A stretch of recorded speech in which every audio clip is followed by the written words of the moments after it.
Assalamualaikum warahmatullahi wabarakatuh. Halo semuanya, perkenalkan nama saya Abah Haji Amalina Nurrahma dari kelas 10 PPKPS Kuliah Al-Mayan Al-Mariki.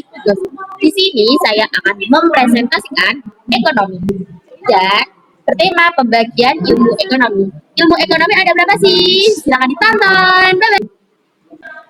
Ada berapa macam sih ilmu ekonomi itu?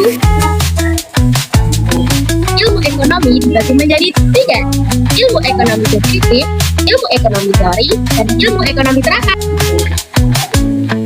Ilmu ekonomi deskriptif adalah ilmu ekonomi yang menggambarkan dan menjelaskan kondisi perekonomian wilayah atau masyarakat berdasarkan fakta dan data empiris seperti angka, grafik, atau bukti tanpa memberikan penilaian atau solusi.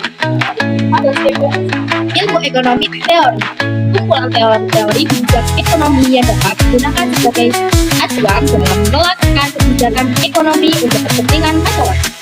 Ilmu ekonomi teori dibagi menjadi tiga, yaitu ekonomi syariah, ekonomi hidup, dan ekonomi makro.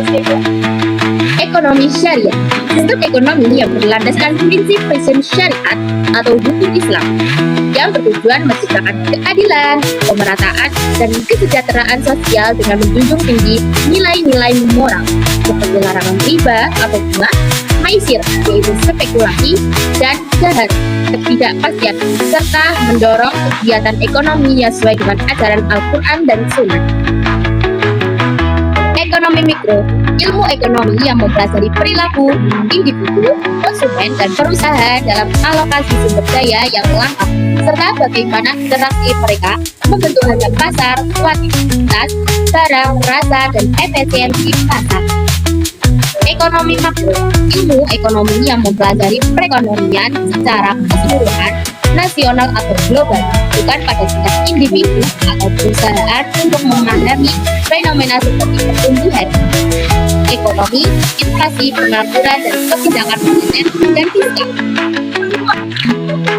Dan yang terakhir, ilmu ekonomi terapan, ilmu ekonomi yang berfokus pada penerapan teori dan prinsip ekonomi untuk memecahkan masalah-masalah praktis di nyata, seperti masalah bisnis, keuangan, kebijakan publik, dan lainnya. Terima kasih telah menonton. Bye-bye.